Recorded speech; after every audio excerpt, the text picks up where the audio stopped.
On revient. Je continue. Bon, juste, je vais voir vos questions.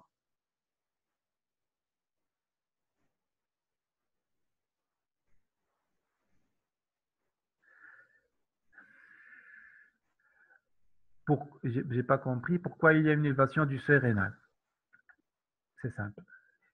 Suivez-moi. Donc, c'est simple. J'ai essayé de résumer toute la physiopathie dans ce cercle. Euh, une hyperglycémie. Donc, il y a une chute d'insuline, il y a une augmentation de la voie catabolique, ça va entraîner une hyperglycémie. Vous êtes d'accord? Le deuxième point, s'il y a une hyperglycémie, si je mets du sucre dans un verre d'eau, ça sera concentré. Donc, on assiste à une hyperosmolarité. Hyperosmolarité va faire l'appel d'eau de la cellule vers le secteur pour diluer, pour essayer de diluer. On était à 10 grammes par litre. Si on va rajouter un litre de sérum, on aura à 5 grammes par litre. Par exemple, c'est ça. C'est une équation chimique. Hypervolémie, on va entraîner une augmentation du flux rénal, c'est-à-dire le sang qui arrive au niveau du rein. Ça va stimuler le rein à éliminer une grande quantité, c'est la diurèse osmotique avec une glucosurie. Cette diurèse osmotique, on va tomber dans d'autres versants, c'est l'hypovolémie. L'hypovolémie, cette hypovolémie va entraîner une chute du débit sanguin rénal, c'est-à-dire le sang qui arrive au niveau du rein sera réduit. Une insuffisance rénale, donc une insuffisance rénale, mon organisme va essayer de retenir l'eau, va augmenter le seuil rénal du glucose. On était à 1,80, on devient à 1, donc on devient par exemple à 2 ou à 3. Ça va majorer l'hyperglycémie, ça va majorer l'hyperglycémie, donc ça recommence, c'est-à-dire un cercle vicieux. L'acidose ou cétoacidose. L'insuline, c'est une hormone antilipolytique, comme on a vu. C'est une augmentation. L'insuline va entraîner l'arrêt de la lipolyse. C'est une hormone anti-lipolyse. La lipolyse. Une carence en insuline provoque donc un accroissement de la lipolyse. On aura une augmentation de la lipolyse, une dégradation des acides, une augmentation de la dégradation ou la lyse des lipides, avec libération des acides gras libres. Vous savez que plusieurs acides gras vont constituer des lipides qui, donc au niveau du foie sont oxydés en acétyl-CoA, c'est l'acétyl-CoA.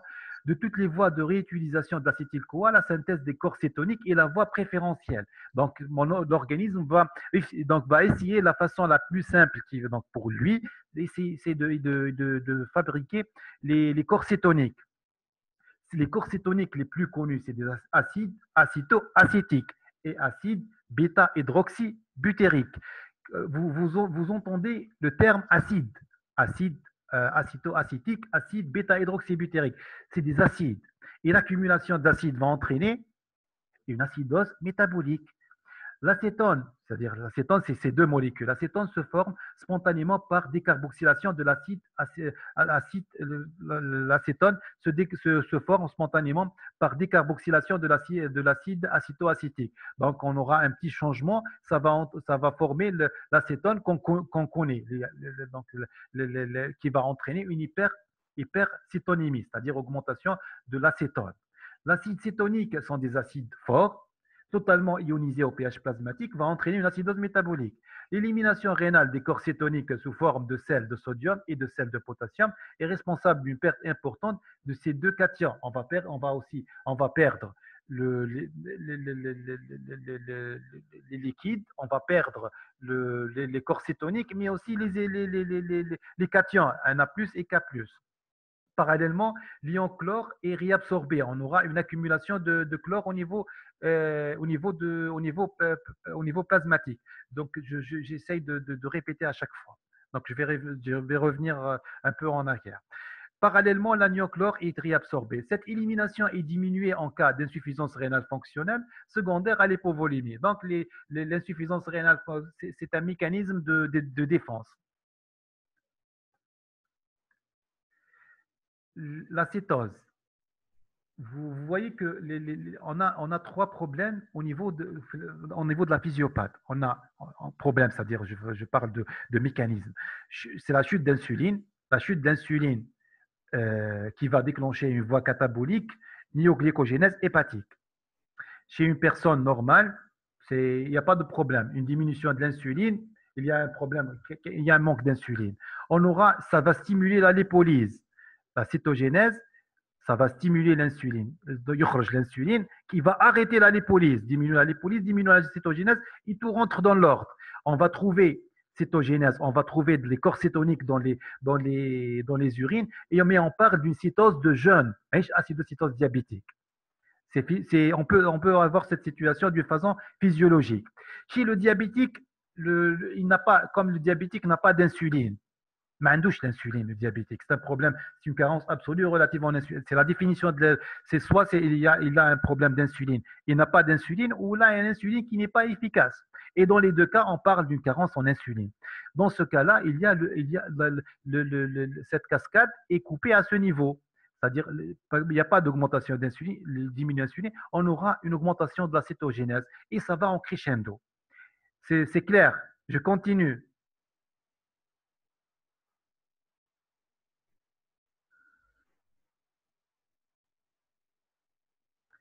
Je vais revenir pour l'insuffisance rénale dans le cercle. Dès que je termine, je reviens sur le cercle. La décompensation du diabète entraîne donc une hyperglycémie avec une cétose. Je continue, s'il vous plaît. Après, par la suite, donc je reviens à la diapo qui pose problème. Le- la finalité de la chose, c'est quoi? C'est une augmentation de la glycémie avec augmentation des corps cétoniques. Le deuxième point, c'est l'hyperglycémie. Et l'hyperglycémie, c'est-à-dire le sucre à l'intérieur de l'organisme, et donc ça va pas passer d'une façon anodine. Donc ça va entraîner une cascade d'événements. La cascade d'événements, c'est tout un cercle. Hyperglycémie, augmentation de l'osmolarité, augmentation de la volémie. S'il y a une augmentation de la volémie, il y aura élimination du sucre, élimination de l'eau. On tombe dans l'autre versant, mais qu'on a une hypervolémie, le malade, il a perdu beaucoup d'eau. Donc, il va devenir hypovolémique. S'il est hypovolémique, demain, les reins. Mais les reins, on va tomber dans une insuffisance rénale fonctionnelle. C'est-à-dire, le rein, il est bien et il n'a pas de problème. Mais demain, on se loge. Donc, il va pas travailler convenablement. Donc, il y a une chute des capacités du rein. S'il y a une chute des capacités du rein, donc, on va essayer de retenir ce qui nous reste d'eau. Sinon, on va perdre tout l'eau, mais qu'on a 6 litres de sang, vous allez avoir 2 litres de sang, c'est incompatible avec la vie. Donc, ça va retenir une quantité de liquide. La quantité de liquide, ça va entraîner une augmentation pour l'organisme du malade va essayer d'augmenter le seuil d'élimination du sucre, de glucose. Mais qu'on a 1,80, vous le dites, à 3 par exemple. Par exemple, à 2 grammes par litre de sucre, il va éliminer le glucose dans les urines. Mais il le glucose, donc le glucose, ça va être accompagné d'eau. Ça va augmenter pour retenir l'eau. Ça va majorer l'hyperglycémie et on revient au point de départ, l'hyperglycémie, et ça continue. Donc, on doit couper cette hyperglycémie. On va essayer, on va donner, je vais brûler les étapes, je vais donner du glucose. Pardon, je vais donner de l'insuline. L'insuline, comme ça, je vais diminuer cette hyperglycémie et je vais le réhydrater, mettre de l'eau du sérum salé. Donc, on va voir les principes du traitement. Et la cétoacidose, le troisième volet de ma physiopathe, c'est-à-dire l'insuline qui est une hormone antilipolytique, ça va, qui est chez un sujet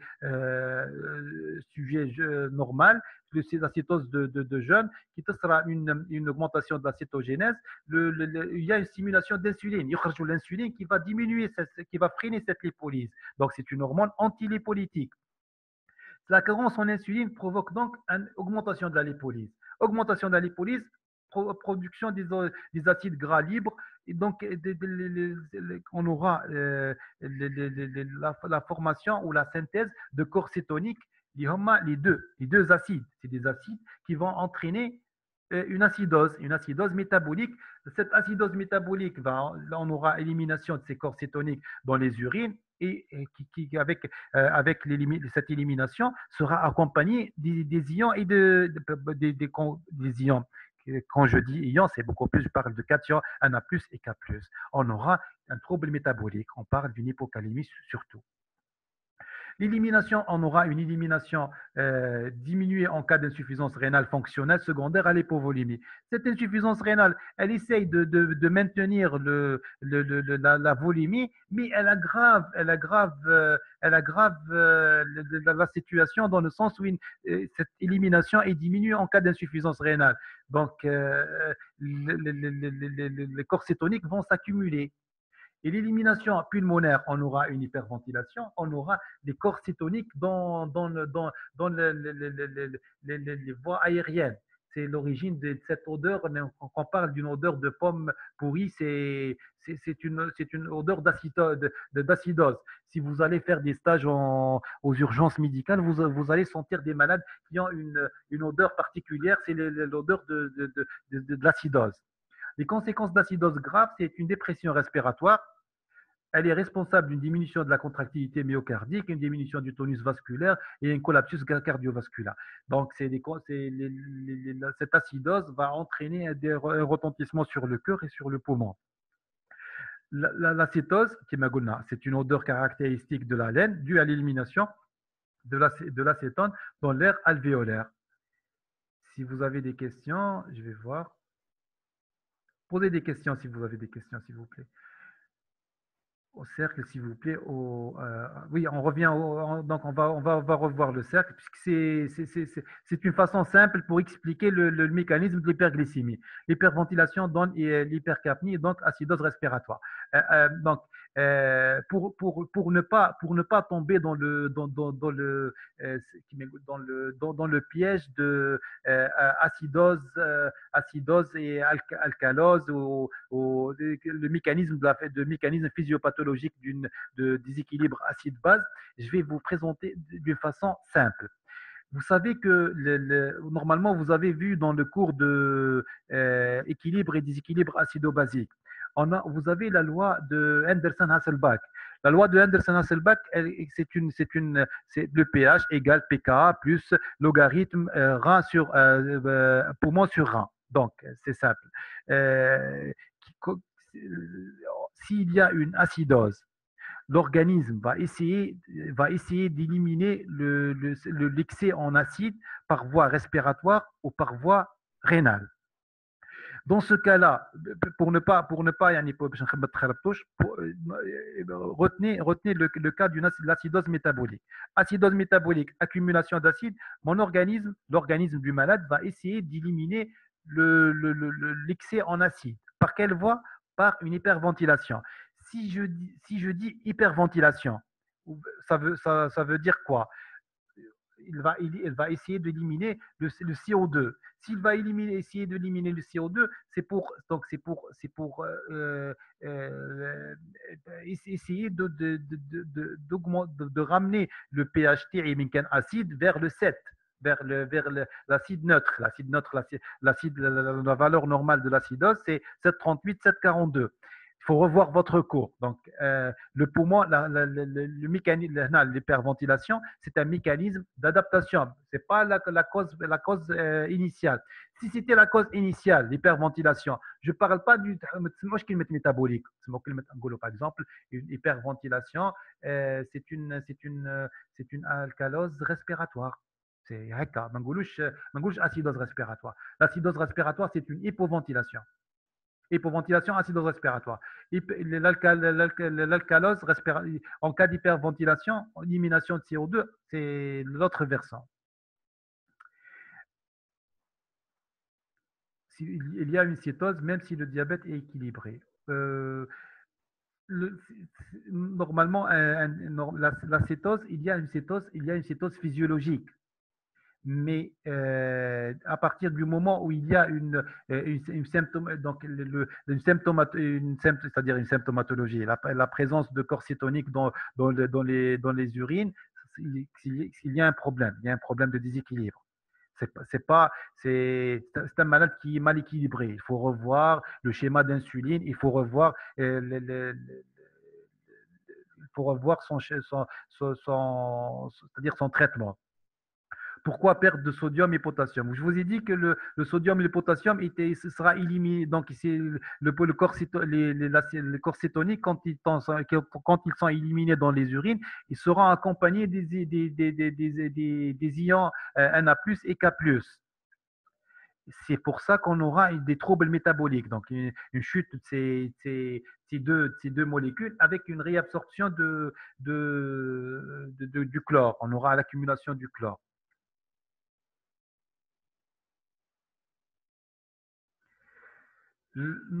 Pas, la lipolyse et la cétogénèse vont être immédiatement désactivées lorsque le sujet diabétique a fait sa dose d'insuline. C'est une très bonne question. Mais le raisonnement est juste, mais ce n'est pas d'une façon instantanée. Le diabétique, si vous allez avoir, donc si vous allez voir, si vous allez, c'est-à-dire traiter un malade diabétique, qui fait une acidocétose diabétique, vous verrez que l'équilibre de l'acidocétose se fait sur 24 heures. Donc on va voir, ça se fait sur 24 heures, jamais d'une façon instantanée. L'acidocétose diabétique, oui, on peut l'avoir beaucoup plus chez le malade diabétique type 1, c'est une carence absolue ou relative en insuline.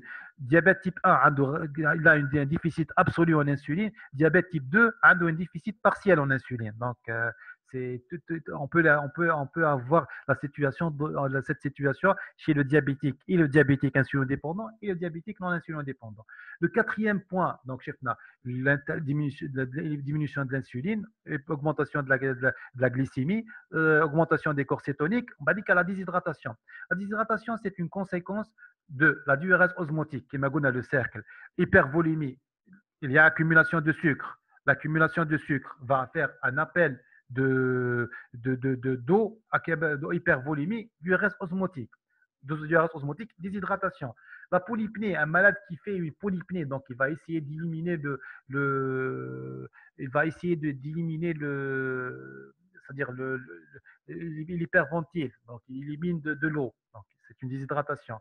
Les vomissements qui sont très fréquents au cours de l'acidocétose, donc on peut perdre de 1 à 3 litres, donc c'est une quantité importante. Tout ça va entraîner une déshydratation. Cette déshydratation entraîne une hypovolémie, une insuffisance rénale fonctionnelle et hyperaldostéronisme secondaire. Donc, c'est un mécanisme de compensation. La carence en insuline, diminution de l'utilisation périphérique du glucose, augmentation de la production hépatique de glucose va entraîner une hyperglycémie et une glucosurie. Donc, la carence en insuline, ma insuline, ma utilisation périphérique de glucose, il y a une augmentation en production hépatique de glucose, donc mon organisme va essayer de régler ça, il va produire le glucose par le foie. Donc on aura une hyperglycémie. Hyperglycémie, le seuil de glucose augmente, il va être éliminé dans les urines, on aura une glucosurie. Augmentation de la lipolyse, augmentation des acides, des acides gras au niveau du foie, la cétogénèse. On aura une acidose, donc la cétogénèse, c'est-à-dire la formation de corps cétoniques. Les corps cétoniques, c'est des acides aminobutyriques, acides bêta-hydroxybutyriques, donc on aura une acidose. L'acidose va entraîner une dyspnée. L'hypercétonémie, on aura une élimination dans les urines, on va assister à une cétonurie, c'est-à-dire la présence d'acétone dans les urines. Donc tout ça, la finalité, c'est une glucosurie, dyspnée, cétonurie, avec une acidose métabolique et une hyperglycémie. Simple. Un malade diabétique qui fait, pour la phrase à dire, c'est un malade diabétique qui fait une hyperglycémie systématique. Je dois systématiquement faire une chimie des urines à la recherche d'une cétonurie. Même entre-temps, C'est-à-dire un malade, c'est un malade qui a fait une hyperglycémie, il a une carence en insuline, je fais systématiquement le chimie des urines. Si je trouve dans les chimies des urines de l'acétone, c'est un problème, le malade est en train de faire une acidocytose. Si je trouve rien, si je trouve seulement une hyperglycémie logique, c'est un malade qui n'est pas en acidocytose, mais il a une hyperglycémie, je dois traiter cette hyperglycémie. Les corps cétoniques sont des acides. Oui, bien sûr, c'est des acides forts. L'accumulation de ces corps cétoniques sont à l'origine d'une acidose métabolique à l'intérieur du plasma, mais ils seront éliminés dans les urines. C'est comme ça qu'on pose le diagnostic d'une acidocytose diabétique. Une hyperglycémie, on dit chimie des urines, les corps cétoniques dans les urines. Je continue. Les différentes phases, ce qui m'intéresse autant que clinicien, qui fait un diabétique qui fait une acidocytose diabétique. Les différentes phases, on a deux phases. On a une phase de pré-coma, le malade conscient. Deuxième phase, c'est le coma, un coma, et on parle pas d'une acidocytose, on parle d'un coma acidocytosique. Dans la première phase, on parle d'une acidocytose diabétique. Deuxième phase, on parle d'un coma acidocytosique diabétique.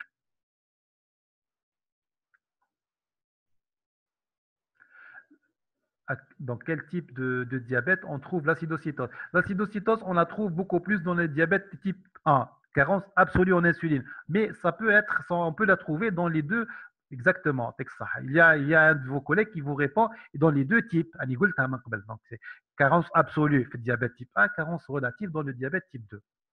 Je continue, s'il vous plaît. La phase de début, le diagnostic est simple.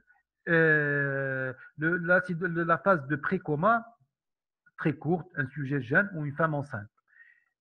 Sujet jeune, généralement diabétique type 1, ou une femme enceinte qui n'était pas diabétique, qui fait un diabète gestationnel. On trouve une asthénie, fatigue, anorexie, donc il ne peut pas manger, il n'a pas envie, aggravation des signes cardinaux du diabète, polyurie, polydipsie, l'amaigrissement, la polyphagie, donc c'est des signes accentués, l'aggravation des signes cardinaux du diabète. Les signes digestifs, des nausées, des vomissements qui peuvent aller jusqu'à 3 litres, des douleurs abdominales. Les signes respiratoires, c'est la polypnée. Les signes neuronerveux, c'est la somnolence et l'obnubulation. Si on avance un peu, donc on va tomber dans un coma et on parle d'un coma acidocytosique. Donc on est en phase de pré-coma. Quand il y a un trouble de la conscience, on parle d'un coma. Les symptômes sont résumés dans ce schéma, des vomissements, Il y a des signes l'augmentation de la nerveux. glycémie, le malade boit beaucoup, polyurie, polydipsie, il boit beaucoup, il va beaucoup aux toilettes, il va plusieurs fois faire ses besoins, enfin uriner, la perte de poids, les douleurs, les vomissements, donc les signes de déshydratation, la respiration, l'haleine fétide de pommes pourries, c'est-à-dire c'est l'odeur des corps cétoniques à l'intérieur des voies aériennes. La clinique, je vous ai dit, on va trouver une hyperglycémie. Avec chimie des urines, je trouve une glucosurie avec acétonurie. J'ai posé le diagnostic. Accentuation des signes cardinaux du diabète, avec une asthénie, avec une déshydratation, avec une haleine fétide du malade. Je fais une chimie des urines, je trouve une hyperglycémie avec hyperglycémie sanguine, donc glucosurie urinaire, c'est-à-dire au niveau urinaire, glucosurie, cétonurie. C'est bon, j'ai posé le diagnostic. La carence en insuline, va entraîner, donc les cellules manquent d'éléments énergétiques, on aura une asthénie. Les cellules dégradent les acides gras et les acides aminés pour avoir du glucose, on aura un amaigrissement. Augmentation du glucose sanguin, hyperglycémie, on trouve une glucosurie, il sera éliminé dans les urines avec de l'eau. On aura une polyurie, mais le sucre avec de l'eau, polyurie. Le malade va essayer de compenser. On aura une déshydratation avec des pertes d'électrolytes. Cette diapo va résumer tout le tableau clinique. Est-ce que les signes sont d'apparition brutale ou progressive? Les signes sont donc c'est en rapport avec la cause. Exemple, un diabétique bien équilibré ne pose pas de problème. Euh, Tout d'un coup, il fait par exemple une, une observance du traitement. Il ne prend pas son traitement pendant 24 heures, 48 heures. Donc, au bout de 48 heures, il va développer ce tableau. Un autre malade qui a fait, par exemple, un EDM. L'EDM, la douleur de l'EDM va provoquer une augmentation des hormones de la contre-régulation. On peut avoir une acidocytose dans les heures qui suivent. Donc, l'installation dépend de l'étiologie. On peut avoir une installation rapide comme on peut avoir une installation progressive. Mais généralement, c'est une installation brutale. Ça dépend de la cause. Quand il y a une carence progressive en insuline, je vais avoir un tableau progressif. Le traitement. Le traitement, retenez cette diapo. Le traitement, j'ai essayé de résumer. Le traitement de l'acidocytose est un traitement simple.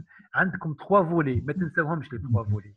C'est la réhydratation, l'insuline et la correction du trouble ionique. Quand on dit les trois volets, bien sûr qu'il y a un quatrième volet, le traitement de la cause.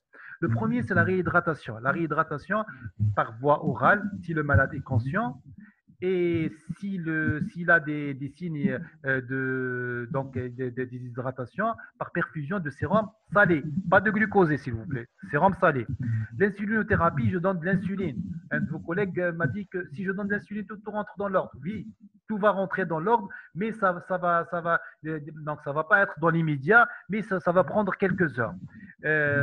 On donne 10 unités d'insuline. Puis, on va mettre le malade de 0,1 unité par kilo en pouce seringue électrique pendant quelques heures et tout va rentrer dans l'ordre. Bien sûr, une correction d'une hypocalémie surtout.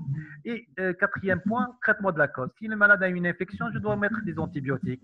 S'il a mal, je dois traiter la douleur. Donc, je dois traiter la cause.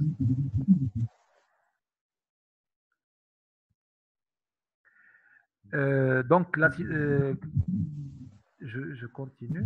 Et l'évolution, ça peut être une évolution favorable, comme on peut avoir une disparition de l'acétone en 3 heures, retour donc voisin à la normale pour la glycémie, donc on retourne à la normale de la glycémie. Vous m'entendez là? Je continue. Le micro, je continue. Oui, je continue.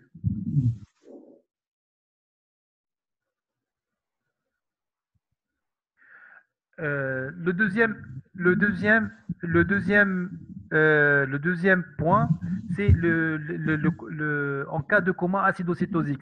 C'est pratiquement le même tableau.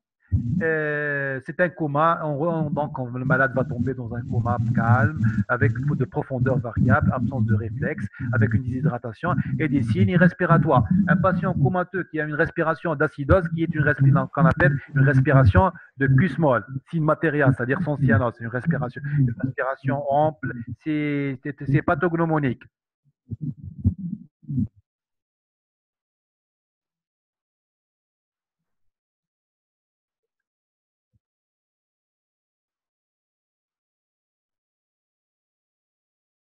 Donc c'est bon. Je continue. Une déshydratation globale avec des signes respiratoires, donc la laine fétide aux odeurs de pomme. Chez un malade comateux, va orienter vers un diagnostic de coma acidocétosique.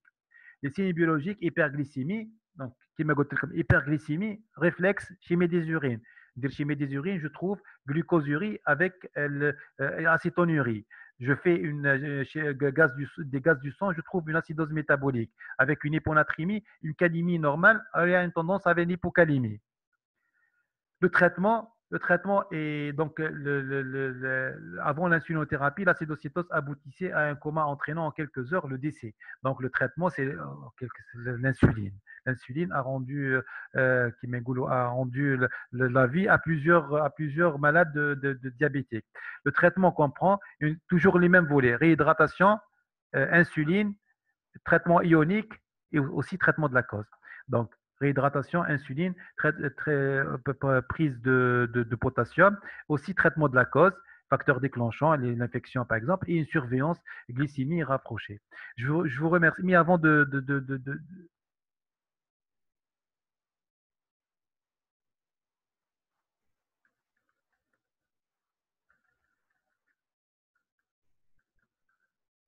vous m'entendez là? Je continue. Je reviens au cercle. Donc, la physiopathe, on a parlé de 4 points. La chute de l'insuline, diminution de l'insuline. Deuxième point, c'est l'hyperglycémie.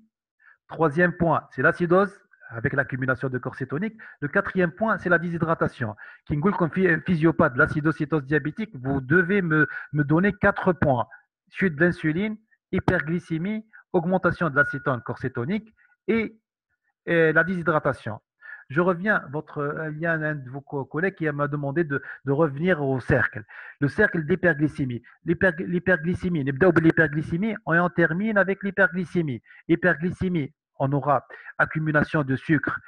Si vous mettez du sucre dans l'eau, on aura une augmentation de la concentration. C'est une hyperosmolarité. Hyperosmolarité, donc on aura une hypervolémie, augmentation du volume par appel d'eau. Mon organisme va essayer de diluer avec le sucre. Augmentation du flux rénal, c'est-à-dire le rein, sera éliminé donc, du reste osmotique. On tombe dans notre versant hypovolémie. Le rein, on tombe dans l'insuffisance rénale fonctionnelle. Mon organisme va essayer de capter l'eau et le sucre, va augmenter le seuil, mais il tombe dans l'hyperglycémie. Et je reviens au point zéro, donc et ça va continuer. Le traitement, je donne de l'insuline, je diminue la glycémie, et je fais une hyperhydratation justement pour éviter cette insuffisance rénale fonctionnelle.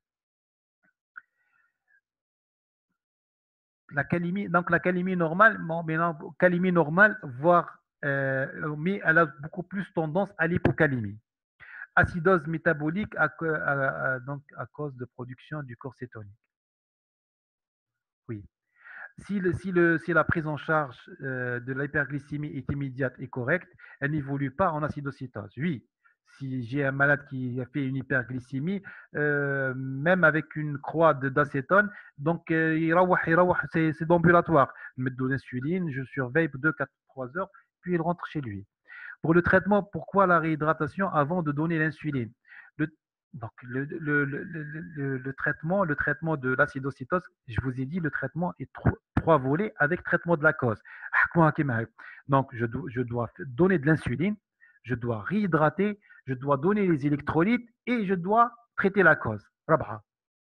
Il y a 4 mécanismes, 4 points essentiels, 4 principes du traitement. Il faut retenir ces principes. Oui, si vous avez d'autres questions. Il faut revoir votre cours d'équilibre acide-base. Et l'exemple le plus facile pour l'acidose, c'est l'acidose, c'est une acidose métabolique simple.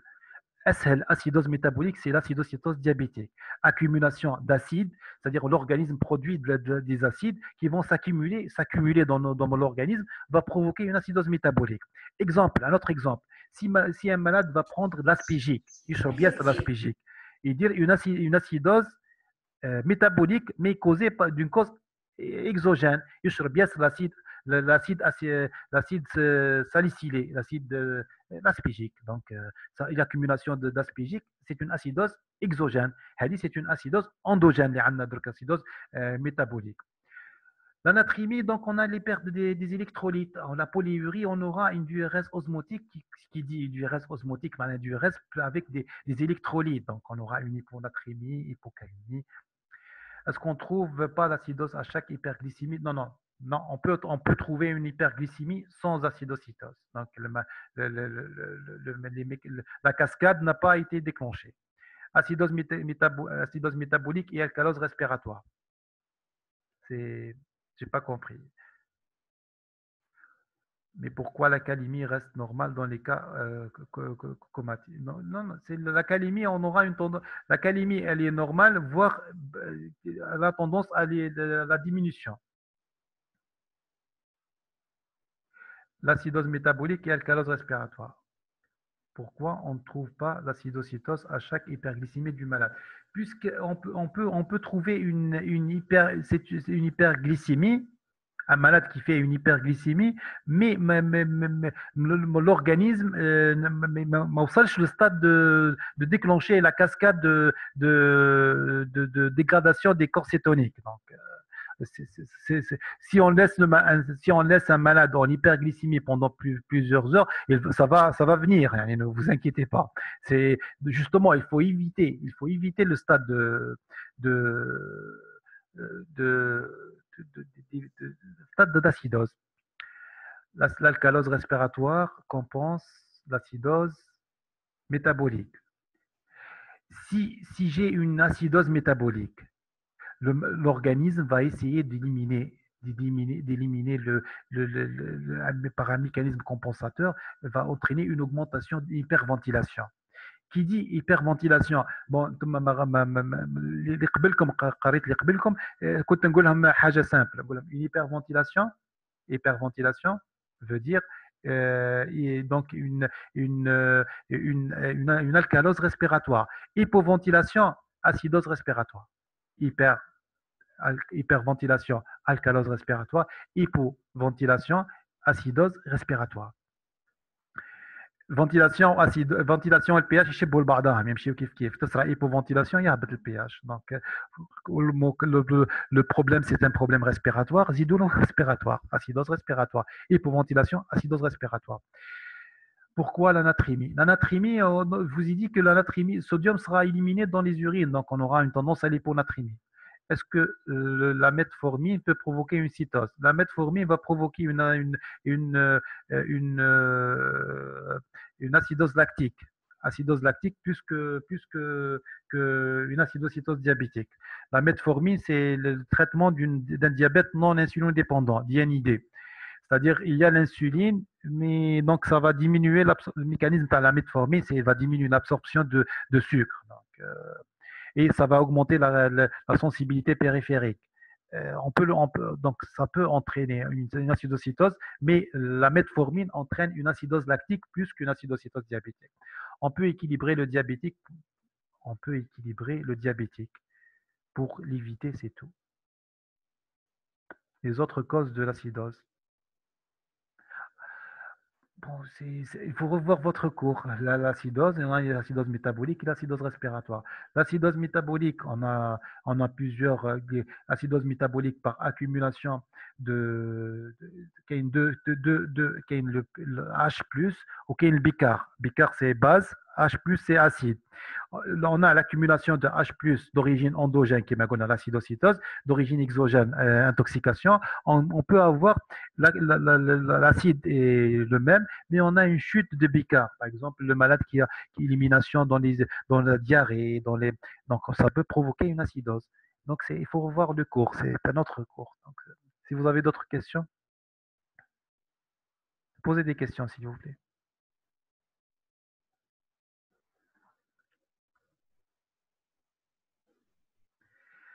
Il faut, il faut comprendre la physiopathe. La physiopathe est femme. Essayez de comprendre. Vous avez le mail. Donc, je vais écrire mon mail. Donc, si vous avez besoin de questions, vous pouvez m'envoyer un mail. Donc, je vais écrire.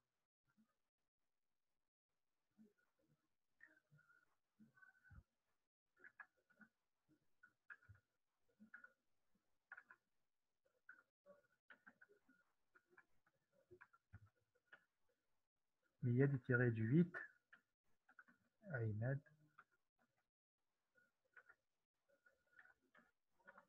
hotmail.com.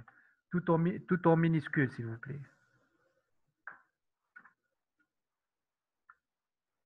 C'est la boîte mail. Si vous avez des questions, vous pouvez Vous pouvez,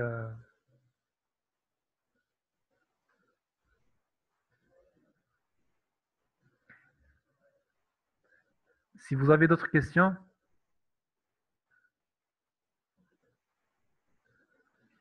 donc je vais essayer de vous faire, de vous transmettre